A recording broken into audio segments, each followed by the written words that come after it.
So I don't know about you, but you think back to your career, was there a day, was there a lesson, was there a person that changed your career?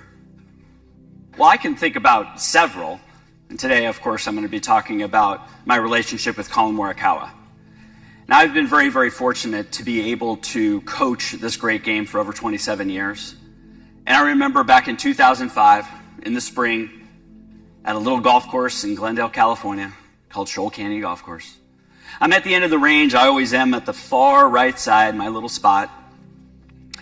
Late in the afternoon, a gentleman with his son comes by and says, Rick, would you mind looking at my son? We're looking to get an instructor, and we heard you work with a lot of very good juniors. And so I said, oh, sure. So the little boy, 8 years old, comes out, hits a ball. I look at it and I go, you bet I'll work with him.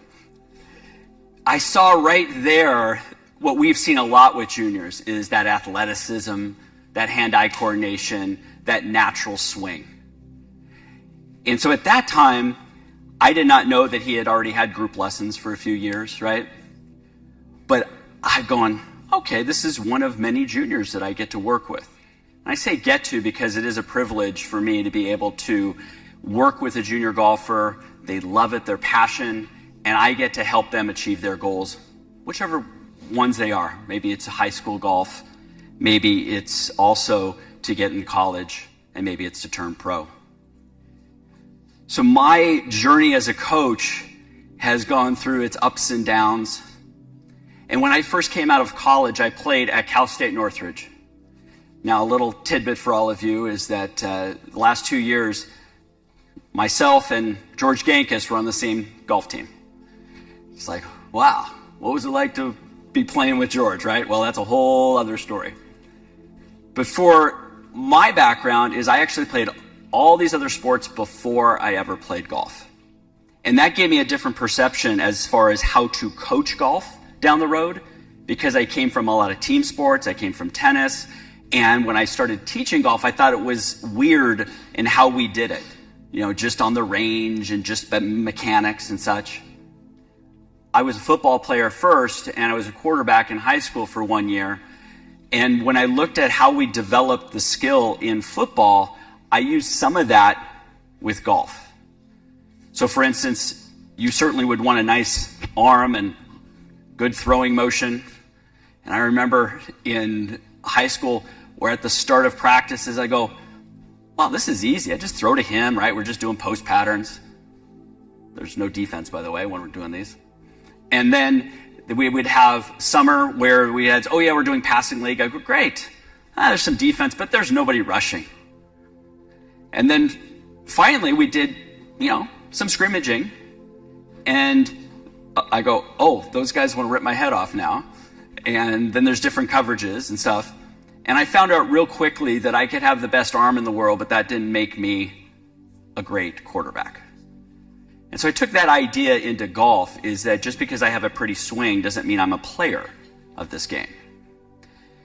After playing college golf, I went down those rabbit holes that we all do, and I thought it was all about the swing. So I went to Mac O'Grady for 3 days, and I got to understand all these positions. And at that point I go, it's all about the swing, of course, right? If I just get that position here and then that position, I got everybody down. Then about a couple years into it, I'm going, that person can't even get into that position. Is that me or is that them? So then I went into the physical fitness realm, became certified in TPI, worked with a company called Body Balance for Performance for a few years, did some consulting with them, and now I had it, right? I had the swing stuff, but now it's the body, because my body has to be able to do those positions. So let's do some screening. Let's do some exercises. Now I've got it. And then I go, So I give some lessons. Guys striping it on the range. I go, man, I can't wait to see you next week. You can tell me all about your round. Person comes back. In my head, I think they're going to shoot 79. They come back, another 88. So now I'm really confused. Wait a second. Their swing looks beautiful. They're doing their exercises. I get them in the position, and they're shooting the same scores. So I go, there's got to be something about this. And so then I went back to my college days of why I didn't feel I achieved my potential. And it went right back down to the mental side of the game. And at that time, I looked at how is the mental game being coached and who can I learn from? So I was fortunate that I learned from Dr. Patrick Cohn, who's in Orlando. He's been a great mentor for me. I went back to school, got a doctorate in applied sports psychology. I wrote a book called Golf, the Ultimate Mind Game. I'm writing another book right now. And I come out of that at the perfect time to meet that 8-year-old boy. Because I've gone through all of that.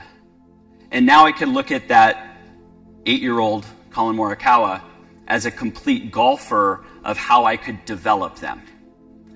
Now again, I've worked with a lot of juniors, but now this was going to be, I didn't know at that moment, this is going to be different.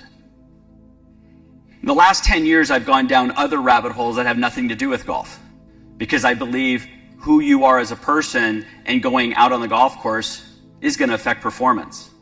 And I'll get into that a little bit later about performance state. So that's my background, so you know that when I work with a Collin or these other players, I'm coming from different biases, and I will admit I have a big bias as it relates to the mental game, but from different filters of performance. So we take Collin, and I got to be with him every week for at least an hour. Most of it was done at Shoal Canyon Golf Course in Glendale, which is a par 60 golf course, full range. Greens are always in good shape, challenging, but they allowed me to do something there. I could go on the golf course whenever I wanted. I had my cart right there, we would just hop on in. Then for a short time, in this about 3 to 4 years, I worked at a different course called Chevy Chase Country Club, where Collin was a member. It was a 9-hole golf course with no range other than a little hitting bay into a net that was maybe 15 yards deep. It was our own playground. I also had an indoor facility at that time where I had a dynamic balance system, some K-Vest stuff that I at least was interested in, but by no means am an expert at. Being able to see Collin and like all my juniors and being able to work with them on the golf course was a treat for them, but it was a treat for me. So we have a lot of talent out there. Oh, he's talented, he can't miss, like that. Well, Collin was obviously very talented. I worked with a couple other players that were always maybe a year or so ahead of him, that were the ones that were always nationally ranked and everybody getting attention. And Collin was kind of like, people knew him, but he was kind of like right under the radar. And I think he kind of liked that. And so when we look at how I started developing, is we looked at, he already had a fundamentally very sound swing. But as we went from age 8 to 12, and then 12 to 16, and then 16 on, there were some different parts in there that I started highlighting. One is that his swing, right? People want to know how we developed that golf swing. Again, fundamentally very sound to begin with. He actually drew the ball. I know he fades it now. He drew the ball up to about the age of 17-ish. And it was more out of the necessity of his body than it was of preferred ball flight. So back then, he was never the biggest guy, but he wasn't strong enough to rotate how we wanted to into his left side. And so back then, again, we're talking 14, 15, 16, he was a very good ball striker, great hand-eye coordination. He was a little bit more upright, a little higher left arm plane. And then what made it challenging for us was how he went through the ball, is that he was weaker on his left side, left glute coming in here. So there's going to be more going on here and then a little more tilting. So obviously the more tilt happens, his path started going more and more right. Now the great news is that he always had great club face control. So even though he may push it a little bit or may draw a little bit, it never got really out of control hook that we see with a lot of juniors that are here and then boom. And at one point, as he's getting ready to go to college, we started looking at, well, what ball flight do we want, and can we actually physically do it? So when he's about 15, we started to include now physical fitness and assessments on that. And he went in, and that's at 15. We did see that it was a little bit weaker on this side. and a little tighter in some of the hip joints. And as he came through again, he'd have to do this a lot. And then that was counter to us wanting to go and rotate. But he started putting the work in. Never had to tell him ever how much to practice. I knew he would do it. He would do the little things at an early age that made it all add up from a development standpoint. So when we looked at all the elements of the game, we certainly worked on mechanics of a golf swing. We worked on short game. But remember, most of this was done on the golf course itself. So now I could actually see what was performing out there compared to the range that I had made so many mistakes with early in my career, assuming the swing that was going to be in front of me at that range was going to show up on the golf course.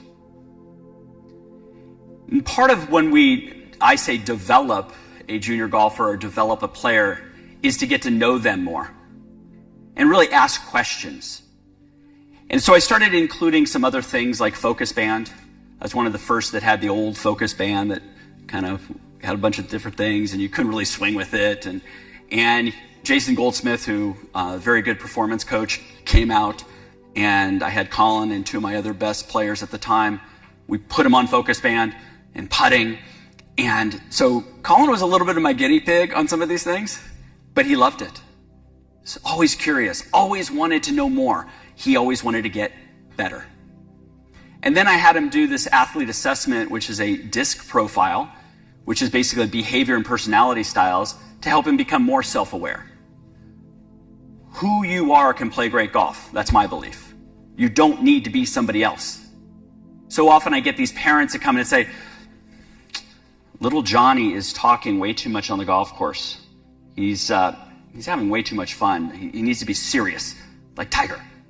I go, little Johnny just shot 68. What the heck's wrong with that? But later on he needs to be like, I go, he doesn't need to be that way. Okay? So often we get people of things that you have to do something. And so like the personality profile, I am now looking at him and saying, Collin, who you are can play great golf. In this DISC assessment, it's D for dominance. Think Brooks Koepka, right?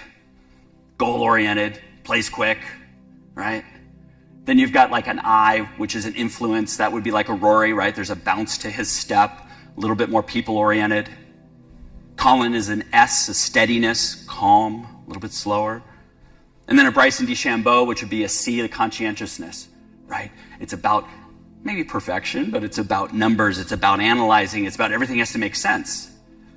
I would never want Collin to be like Brooks or to be like Bryson. So who you are can play great golf. However, under pressure, we tend to default to things that are comfortable for us. And so with Collin, we already knew going into college, because he had done this assessment, that sometimes, under pressure, he would go to wanting to be perfect, wanting to analyze more.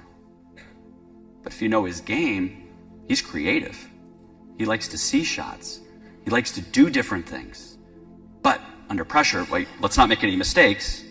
Let's make sure that, And so we worked on that before he even got to college.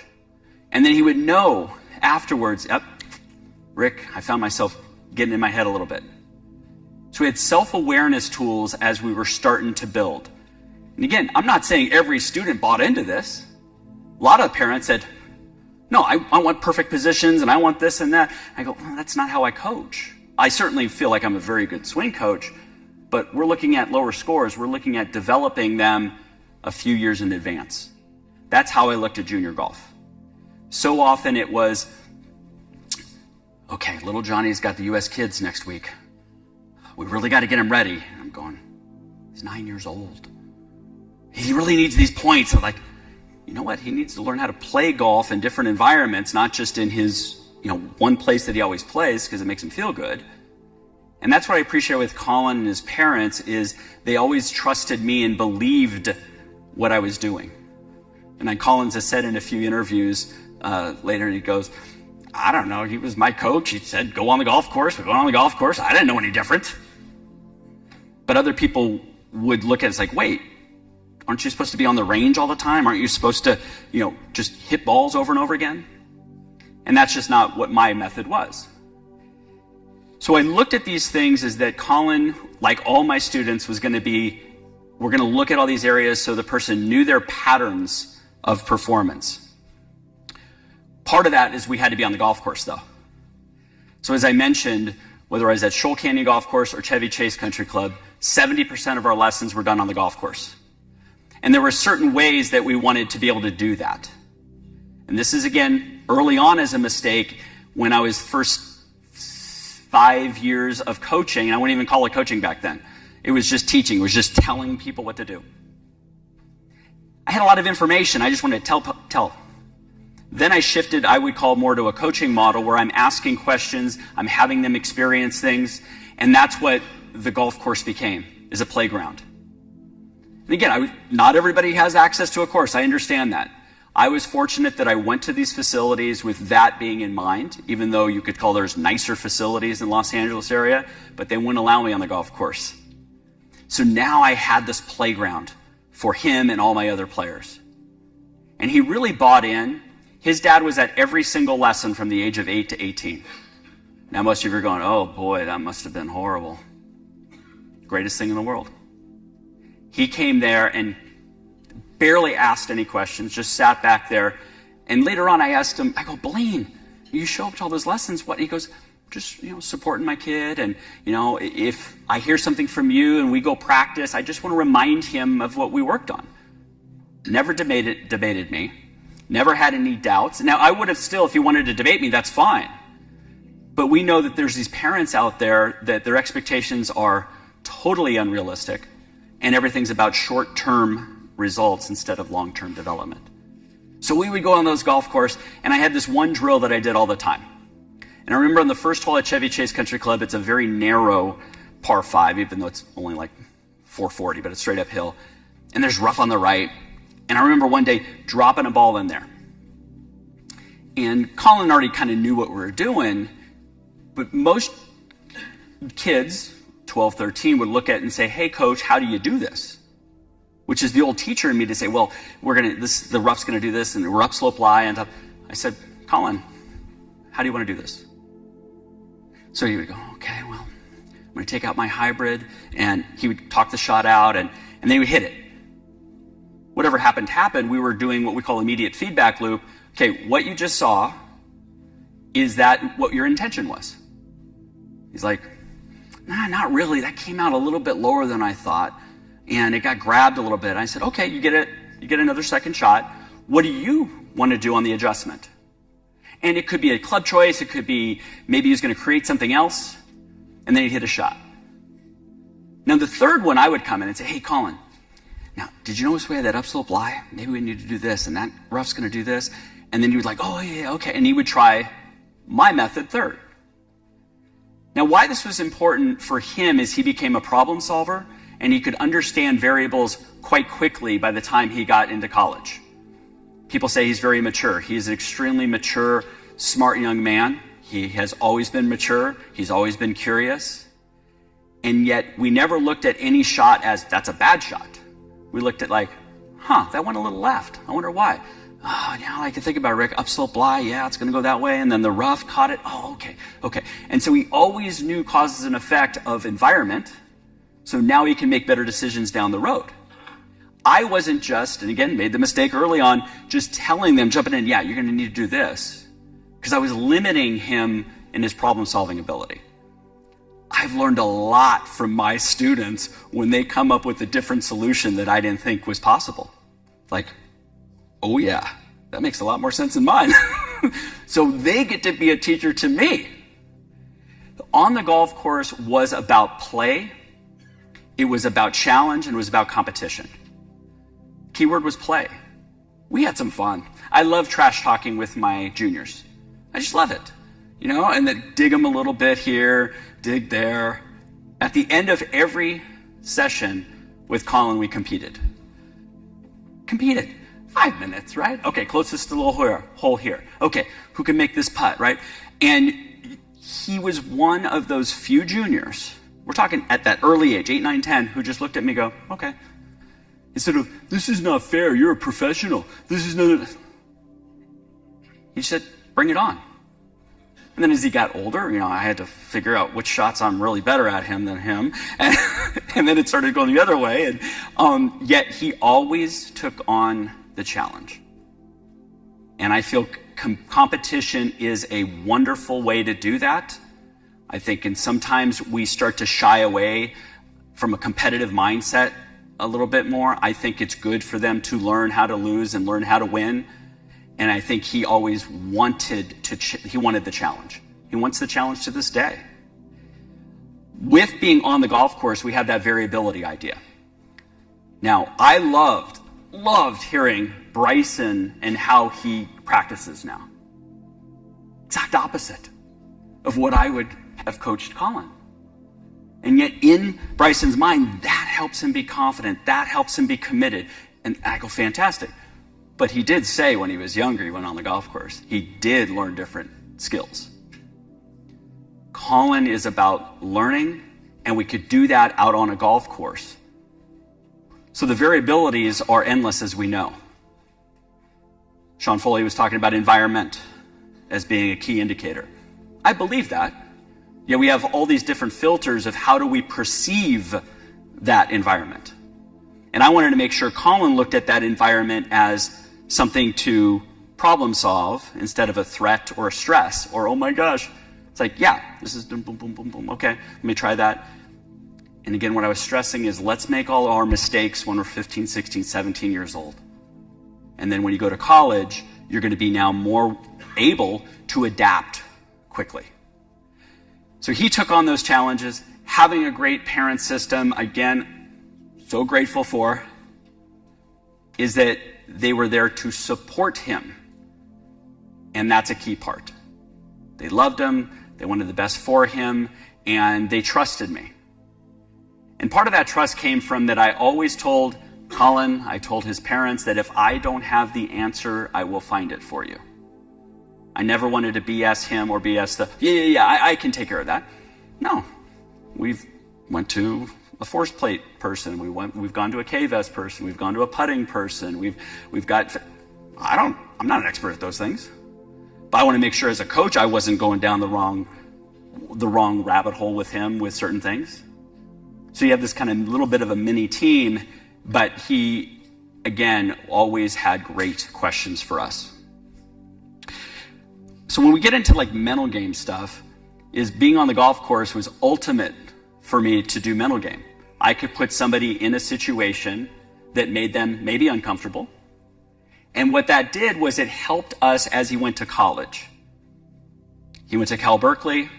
So now those weekly lessons were no longer. A year ahead of time, I said, Collin, we're going to have some goals. One goal is that you own your golf swing. Now, how I define that is that he knew his major causes and effects. He knew where he possibly would start going with certain patterns. And then he knew, for the most part, how to fix it or switch it out. He was not the type who I was getting a video from every single day. I can't stand that, by the way. He was, I think only in 3 times in his 4 years did he call me and say, I'm a little confused with what my ball flight was doing today. One was at regionals, I think in his final year, and I said, okay, where's the ball flight going? Boom, boom, boom. I go, it just sounds like you're getting disconnected with the left arm going this way. Let's have that feeling like we had that head cover underneath the left arm connection. Oh, makes sense. 45-second call. Okay, next day shoots really, really well, goes back, that's what it was. But he was the one who was problem solving now. He was the one understanding his ball flights. I didn't want to just jump in every single moment and say, oh, okay, yeah, send me the video. Oh my gosh, P2 is just a little, no. But what we did probably every other week is we went over strategy, we went over assessments of past tournaments, of how did you perform? I wanted to know how you performed out there. I could care less right now about your takeaway position. And he was very open to always learning. Now here's somebody he graduated with a business degree from one of the best business schools in the country. He was told early on, by his coaches, you're going to need to redshirt one of the years because nobody goes through the business program in 4 years and is on the golf team. He said, well, I will. No, really, you need to redshirt, these other, no, I'll do it.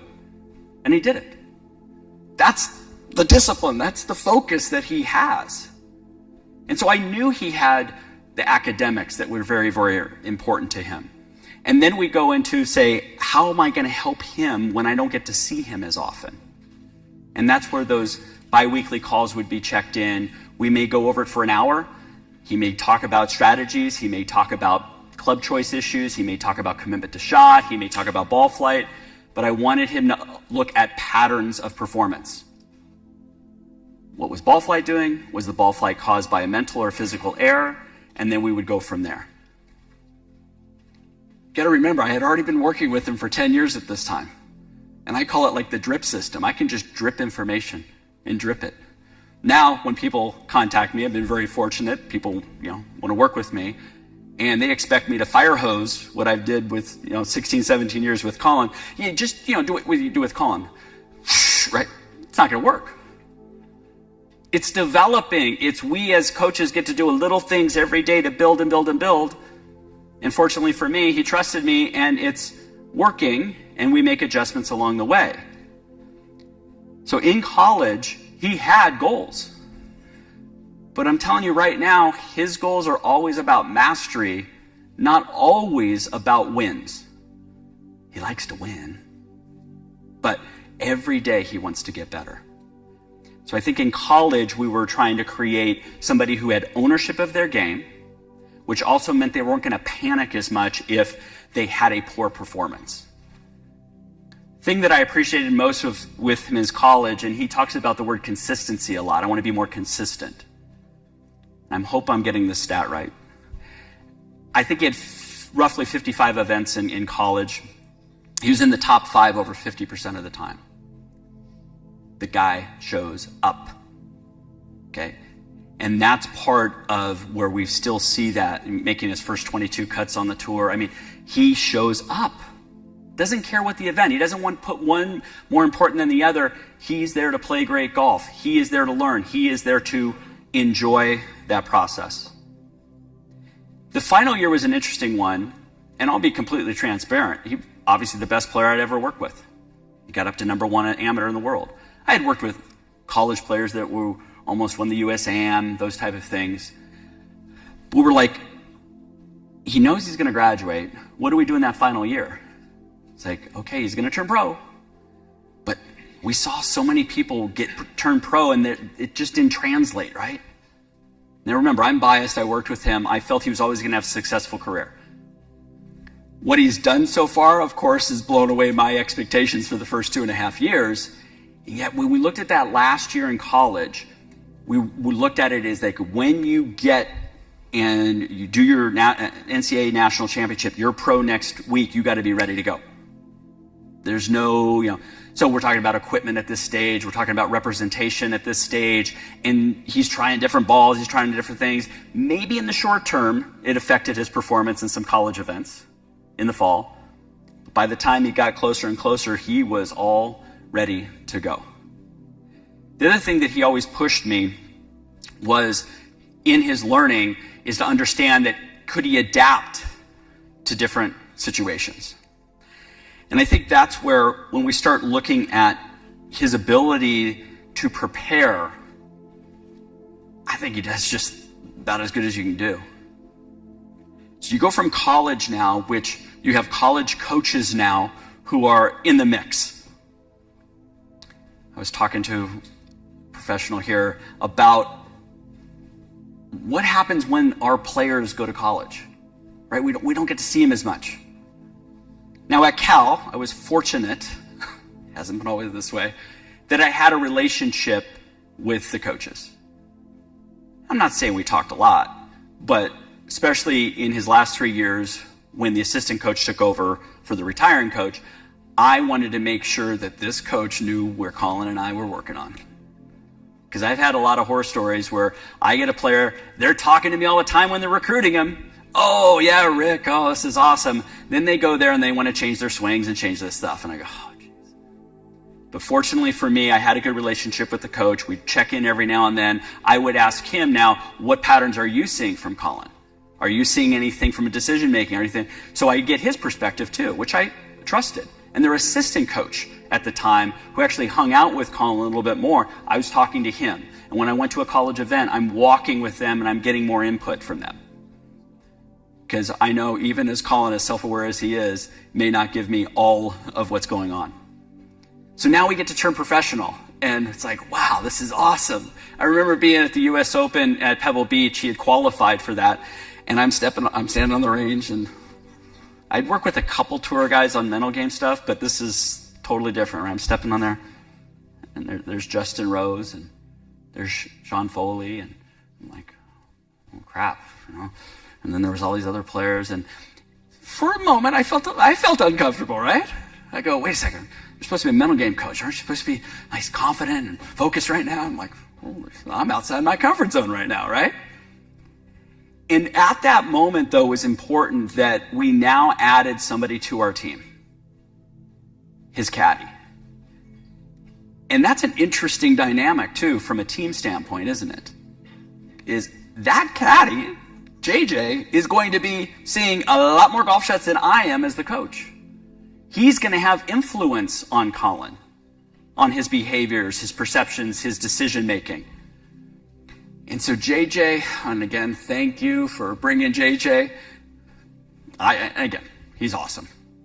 And I had JJ do the personality assessment also. I want to make sure there wasn't any conflict as far as how we communicate and stuff like that, and he was very open to that. And a couple quick stories with JJ. He came in early. We were talking, and I said, hey, I have some advice for you. I said, you're the professional caddy. I am not. But here's how Collin perceives shots. And he goes, huh?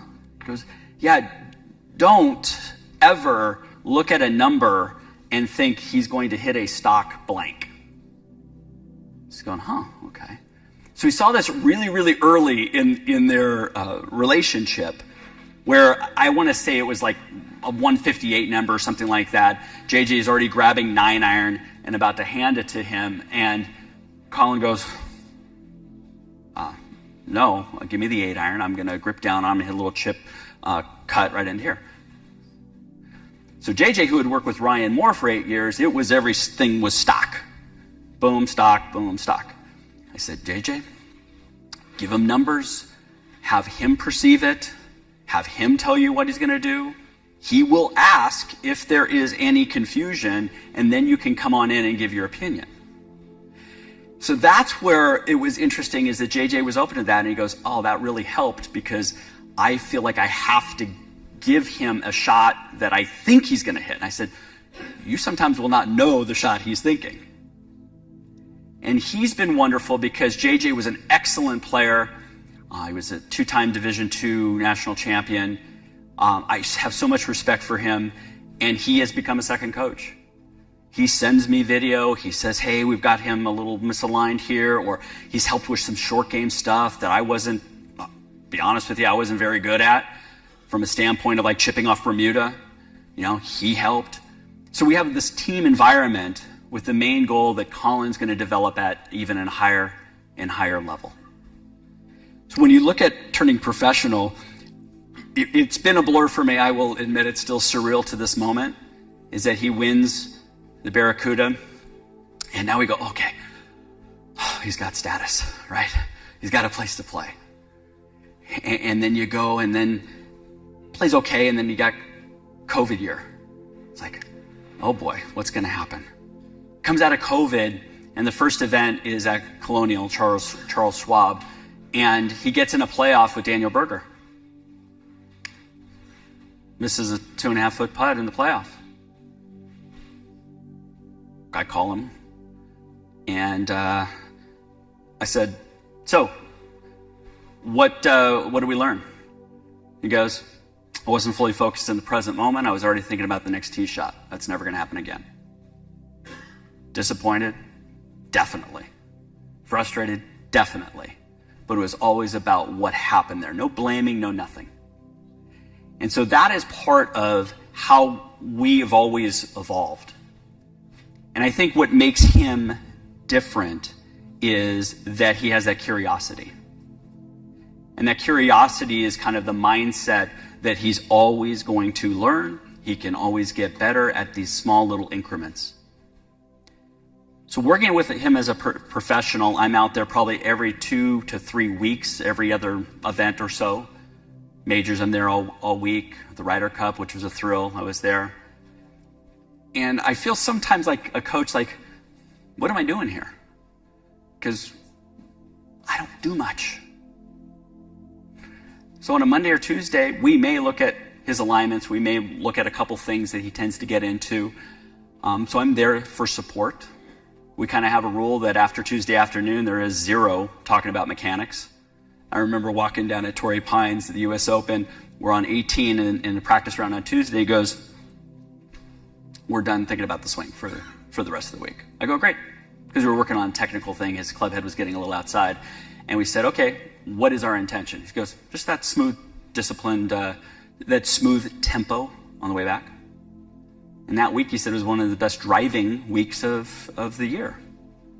But we know we're not going to, on Wednesday afternoon, okay, what's the TrackMan number? Okay, you know, we use TrackMan just for distance. We don't look at path or club face numbers. I know that's weird, but we look at what the shot does. And because he's trying to hit different shots sometimes, those numbers could get skewed a little bit. But he's constantly looking at how he is in that moment, what's the best shot for him to play. When we look at preparation, he's had to learn new golf courses quickly. And again, JJ has been instrumental in that, of being able to, because of his experience, know certain things that we can and cannot do. We've added more competition to his practice rounds. I think some players get a little bored out there and get a little complacent.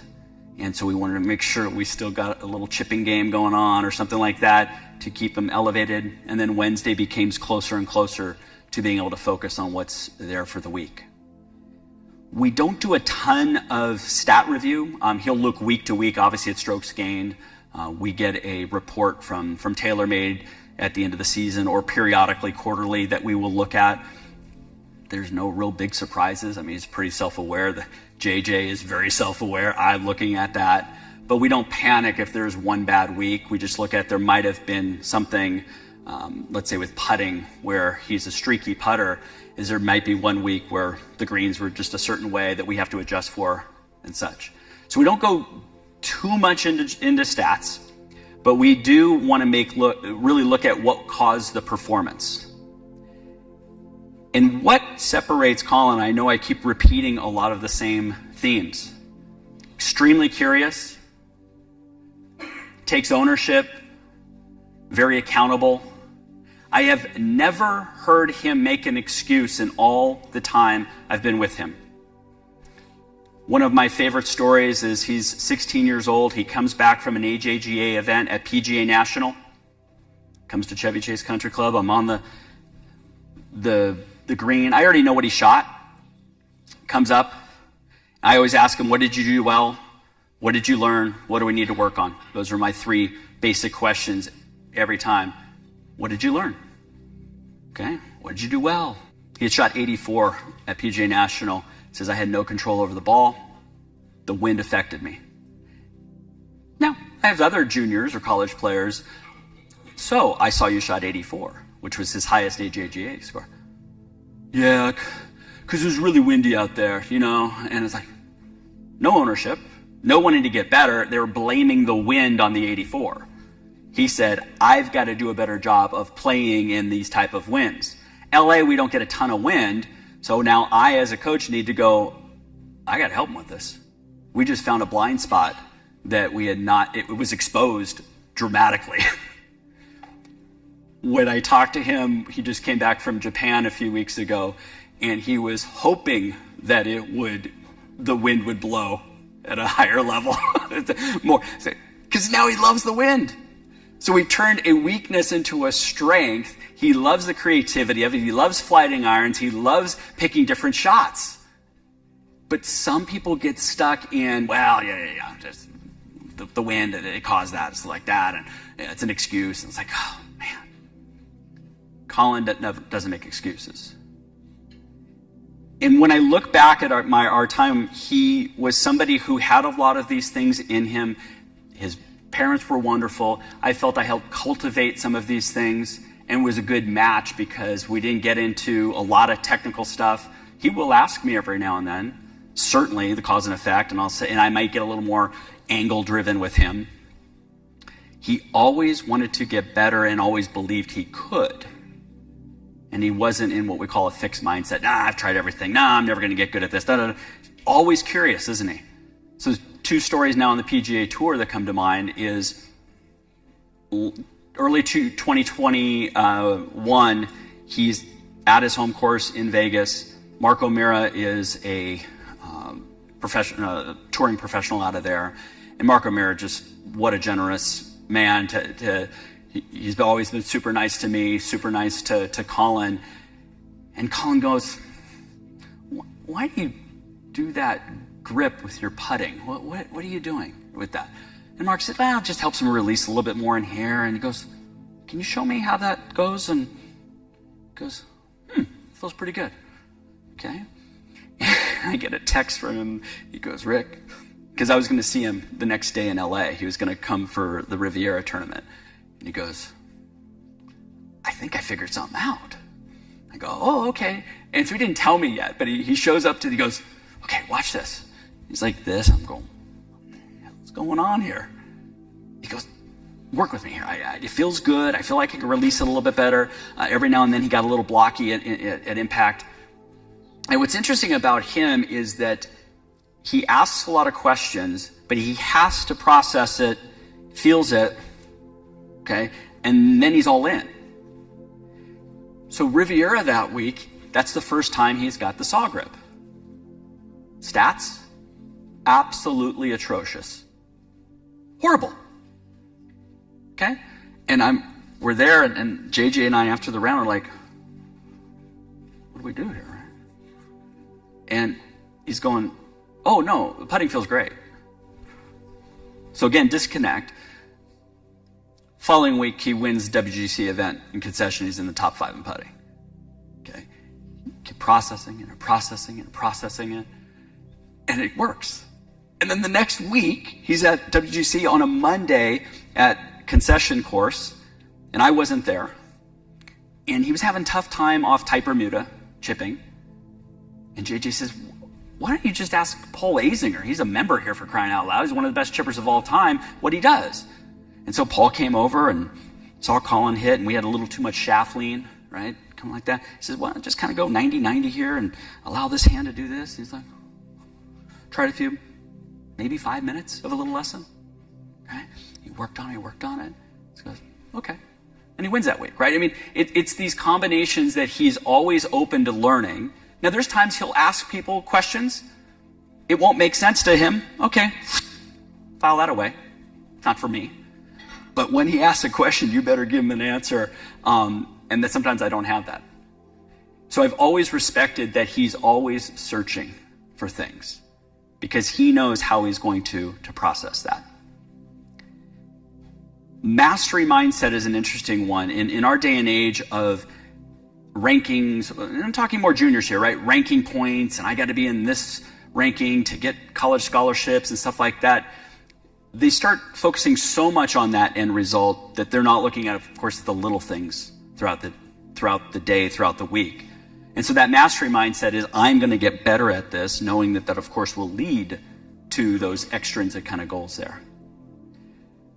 And he was the best at managing his state, which we're going to talk about right now. Didn't matter the situation. He was there to show up. He was there to be focused. He was there to be confident. He was there to be committed to the shot at hand. External things were not going to interfere with him. And so now we look at something that I'm very passionate about, which is flow state. So my background with having a doctorate in applied sports psychology, what do the best athletes do to perform under pressure? And so this gentleman, who unfortunately passed away about 3 weeks ago, Csikszentmihalyi, is the godfather of flow. He wanted to look at what we call positive psychology. Most of psychology up to that point was abnormal psychology. What's wrong with people? And I go, God, I took, in my undergrad, I took a sports psychology class and we had to read his book, Flow, The Optimal Experience. And it was just interesting for him to talk about what's right with people. What makes people great? Don't we want to study that? And so that's where my road has gone down, is less maybe about anxieties and stuff like that, more about peak performance, in that we've all in this room been in flow state. We've been on the golf course, we've been as coaches, we've been fully absorbed in the moment. That's what it's about. And there's some different things as he talks about with having certainly clear goals. This might be different than other mental game coaches. I like talking about outcome goals. Outcome goals is not, it's only about the process, Rick. It's only about the process. Outcome goals are very important, everybody. How do I know what process to do unless I know where we're going? Let's get clarity for what we want to occur. I don't care if it's in my practice. I don't care if it's on this shot. What's a good shot look like here? Well, I'm not supposed to think about outcome. Nope. Think about outcome. Can't wait to do it. Challenge yourself. That's what we want to do now. A lot of what you're going to see with flow state is about focus. My ability to pay attention in the present moment is a superpower. And in this day and age, it's getting depleted quite quickly. Collin is a very focused individual. When he's there as a golfer, he's there as a golfer. We can all perform at a higher level because if we tap into things we already know how, why don't we just keep doing that, right? And so there's a few things along there where Csikszentmihalyi talks about immediate feedback a lot, is our ability to, in that moment, process what just happened, make an adjustment, process, adjust. Instead of, which is old me playing college golf, hit bad shot, you suck, Rick. Horrible, I can't believe you. Okay. Critical voice pops in, no feedback, really, no assessment, no adjustment. What I was doing on the golf course with all my students was immediate feedback. Hit shot, that didn't match my intention. Is there anything I can adjust? Completely concentrating in the present moment, completely learning. That's part of being in the flow state. And so when we look at flow, the first element is focus. So I talk a lot with my college players. I said, do you have a pre-shot routine? They all say yes. I said, so you focus on every single shot and you're committed? Well, no. Then your pre-shot routine doesn't work. Here's the thing with flow. These are all flow triggers for focus. Let me give you a golf example. I pose this question to pretty much every new client. For the most part, I kind of get a 90% that agree with this. I said, think about, do you hit trouble shots and recovery shots well? I go, yeah, Rick, now that I think about it, I hit these shots. I go, it's interesting. You don't practice these, right? I go, no. But let me tell you why I believe we perform trouble shots so well. If you look at this list, a trouble shot in the moment would have risk involved. We're in the right rough, 160 yards away, underneath a tree branch. Green is protected by bunkers, little opening. There's risk. I could hit this branch in front of me. I could leave it in the rough. We pay attention to things that have risk to it. Complexity. Well, I got to figure out that lie and how low am I going to hit it, and is this ball going to run out when it hits between those two?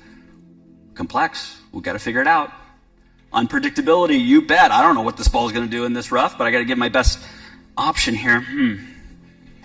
So now, then we got into, is there a clear goal? You bet there is. Rick, I could just see it really well because there's the branch, and I'm just going to hit this low cut, and I go, clear goal. There's creativity involved. There's challenge involved. I've just stacked 7 different triggers in that moment. You bet they're paying attention. So I would venture to guess we all have a certain trigger up there that matches us best. Like mine by far is curiosity, passion, and purpose. When I'm curious about something, I am locked in. I get passionate about it. I'm curious. I want to ask more questions. Other people, I believe, like a Phil Mickelson, would be risk. Okay? He's hitting flop shots from where we're going, why don't you just bump and run? Like, risk, that gets him going. That gets him focused in the present moment. Collin, clear goals, challenge creativity. He's clear on what he wants. He's challenging himself, and he's creative. Bubba Watson, creativity. Start thinking about what gets you to focus in that present moment. Think about what's going to help your students focus in that present moment. Yes, we can teach them a pre-shot routine, but I want them engaged in that shot. And if we can tap into some of those, deep embodiment is the club and the body feel as one. I can feel my body. We have a lot of field players out there. Those are super important because flow follows focus. Focus is the number one priority here. The next major thing that came out of Csikszentmihalyi's work is this challenge skills balance.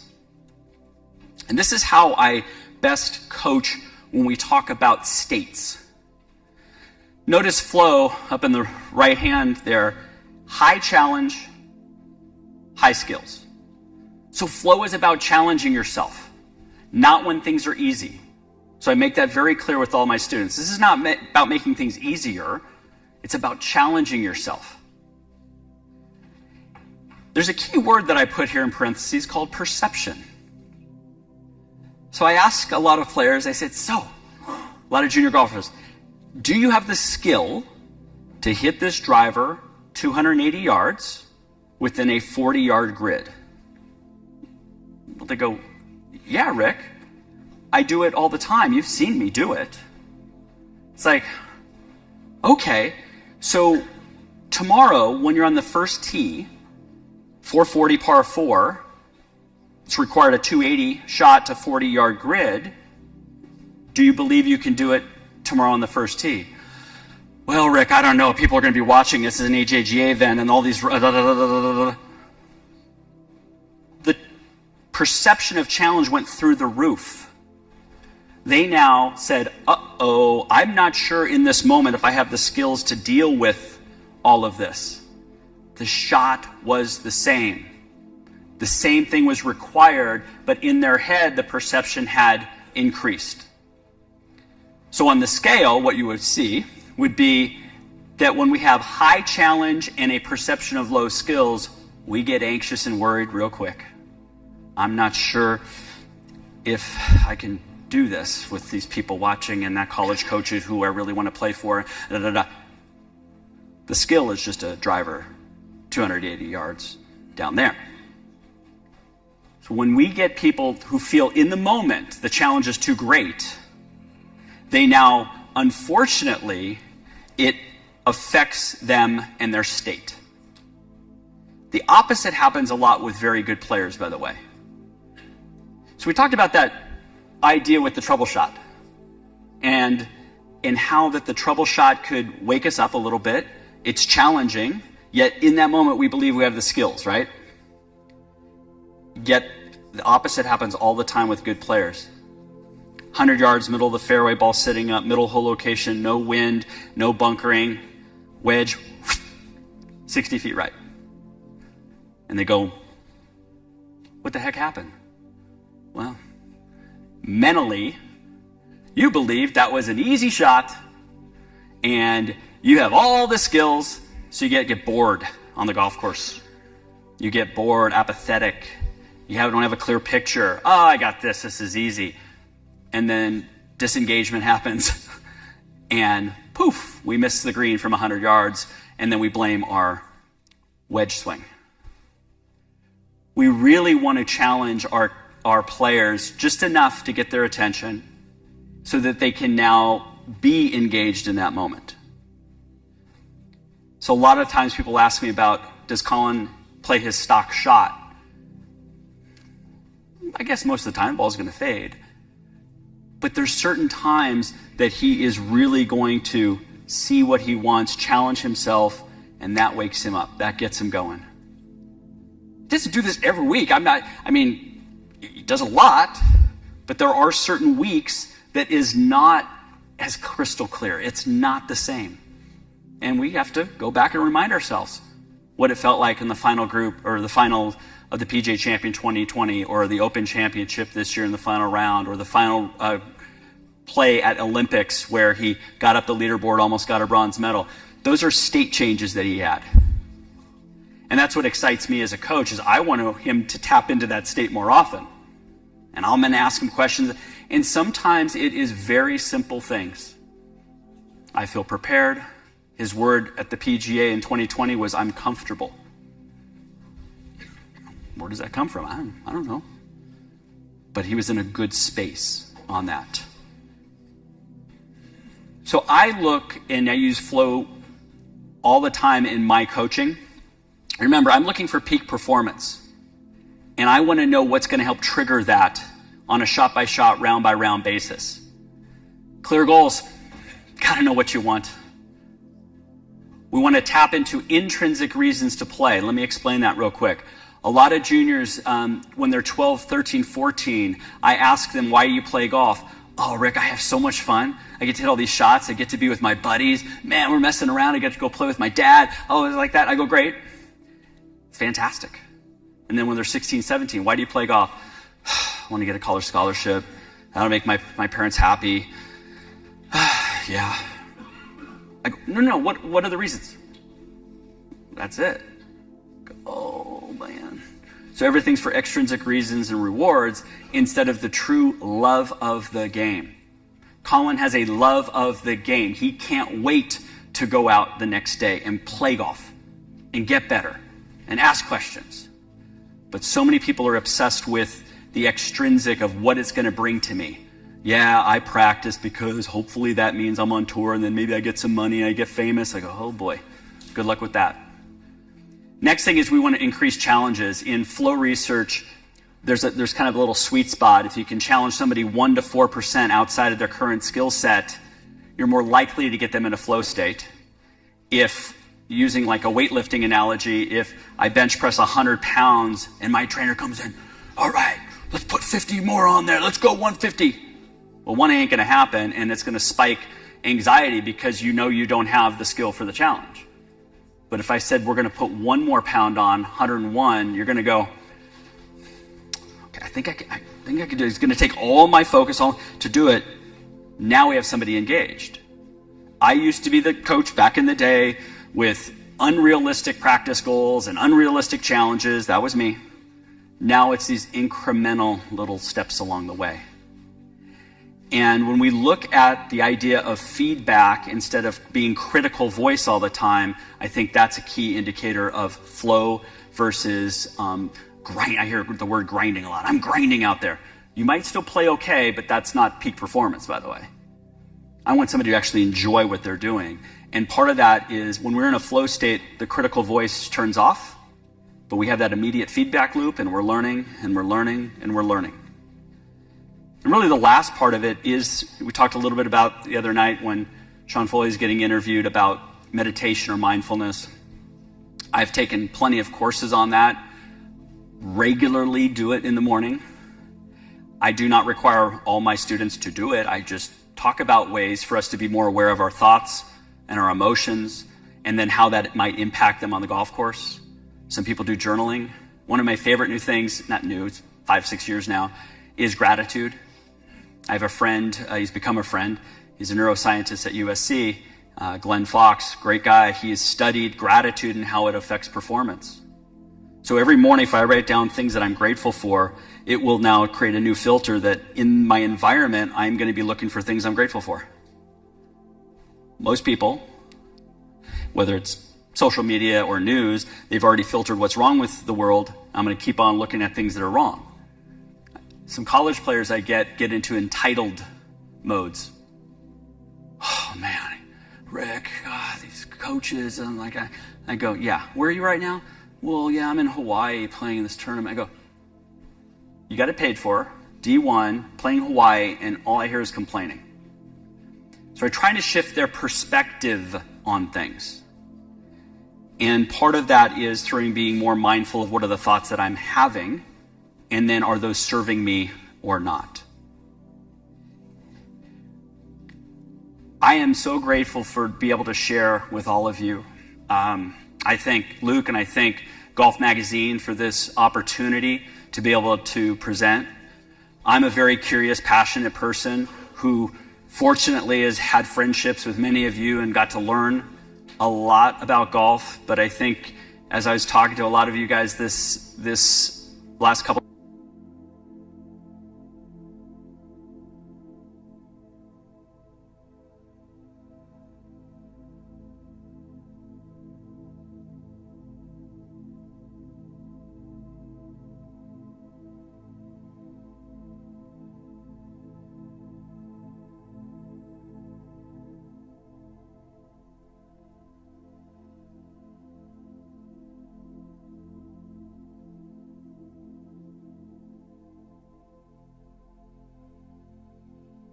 As I finish up here, it's important to know that I am very fortunate to meet a Collin Morikawa, yet I've been very fortunate to meet thousands of people on that lesson tee that I can be there for the moment.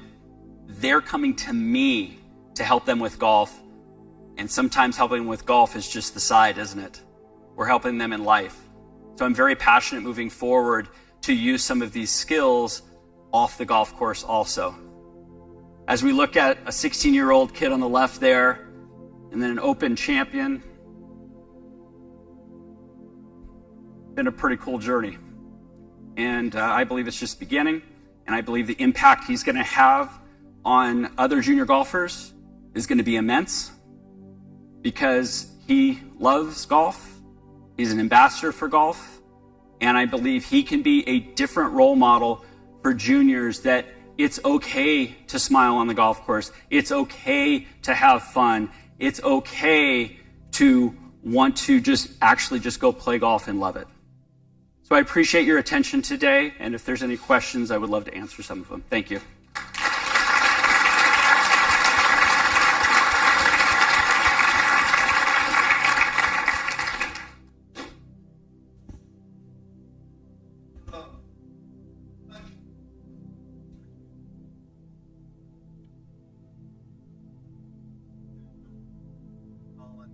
About what you're actually working on with him on the mental game. In other words, are you working on a lot of the things you're working on without him knowing exactly what he's working on, to the point where, so he's not having to think about the mental game? Sure. No, I think that's back to when I talked about drip system versus fire hose, is he kind of knows the questions I'm going to ask almost before I ask him. And again, we have certain, I'll call them boundaries for, like, throughout the week. Like I said, Tuesday, we're not going to talk any more mechanics. Yet, we broke that rule at the Workday charity event at Muirfield Village. He was swiping across the ball a lot. He'd come off actually missing his first cut and was not hitting the ball well. Didn't get anything going. Wednesday after the Pro-Am, we actually didn't have a Pro-Am that Wednesday after the round, we never practiced. We did. And I said, hey, Collin, this left arm's disconnecting. Let's get the glove underneath there. Hit about 5 shots. He goes, I got it. And then that week, he, on his pre-shot routine, went like this. Nick Faldo's mentioning, oh, he's probably working on a connection. He was. And that's when he beat Justin Thomas in the playoff that week.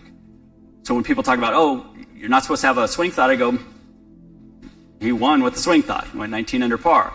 Back to the question is that there's not a lot that we talk about day to day, but I'm always getting his feedback. So if he says, hey, Rick, I wasn't as, let's say right before Riviera last year, I'm not quite as clear on my start lines as I need to be. Let's work on some visualization stuff.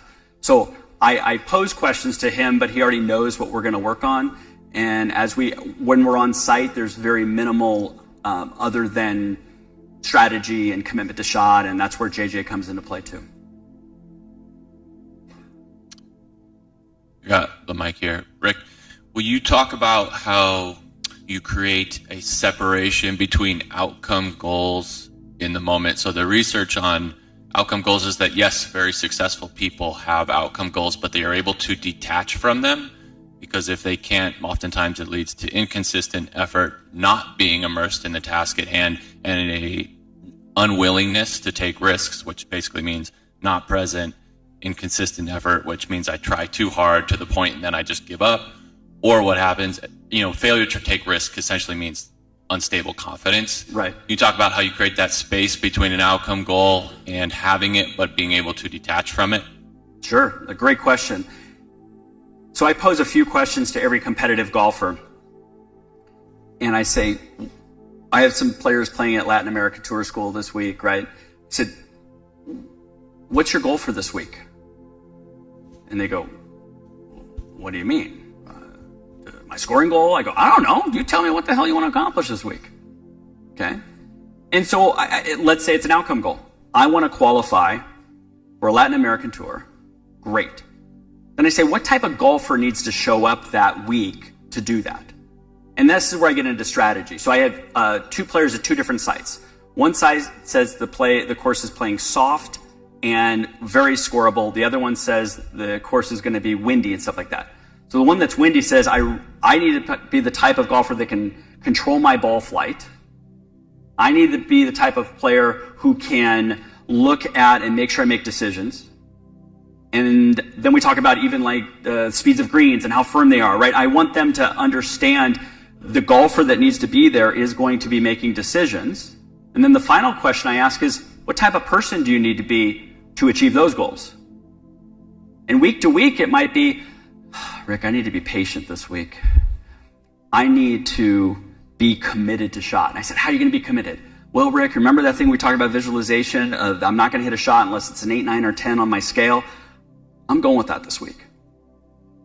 And I'm going to be talking to my caddy, and we're going to make sure we're on the same page by him asking every time, what's a good shot look like here? And I'm going to answer that.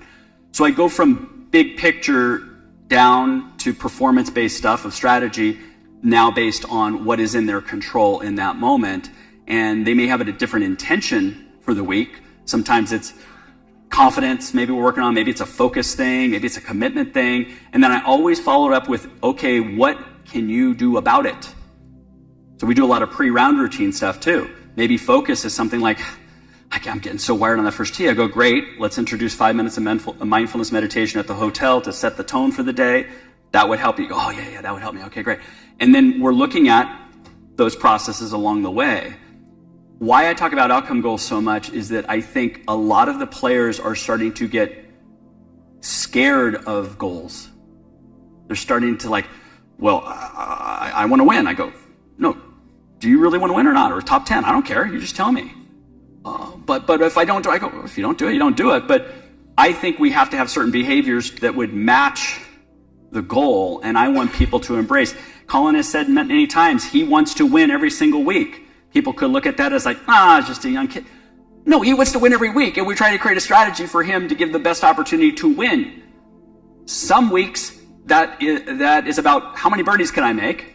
Other times it's about patience.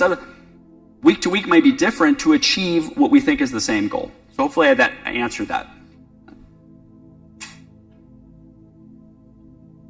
Rick, great talk. That was awesome. Thank you. You mentioned Collin's club face control. Can you point to anything in his past, and are you working with him or him working on his own to develop the great face control that he has? Because I think that's obviously pretty important. Sure.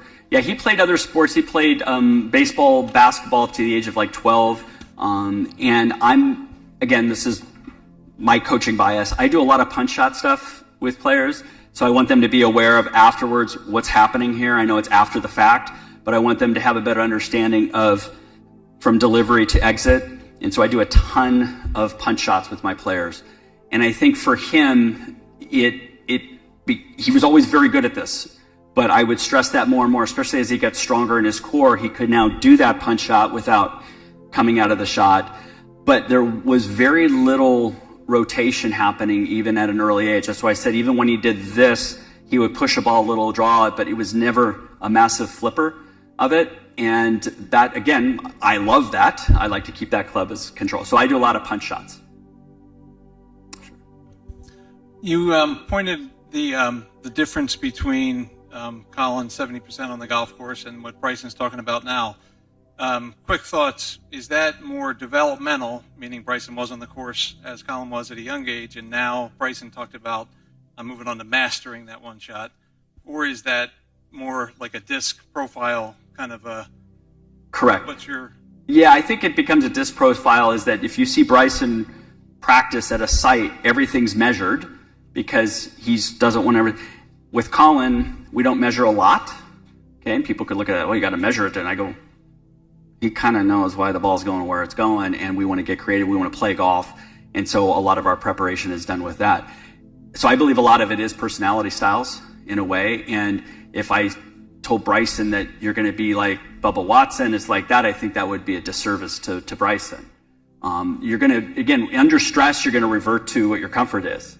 So he likes numbers, he likes this, great, that makes him feel comfortable. Collin wants to create, Collin wants to be able to do that. If I made him too analytical, then he's going to feel like he has to be perfect. So it's part of that. I think there just has to be a balance on both sides. I mean, I was fortunate he had a pretty darn good golf swing for a long time. If he's hitting it all over the place, of course I've got to make some changes there. Last question here because everybody wants to listen to the next speaker. But I'm kidding.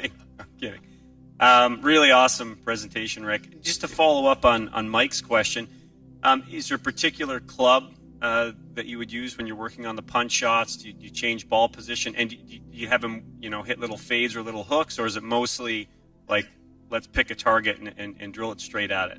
Sure, it was mostly 7-8 iron based, and it was mostly straight.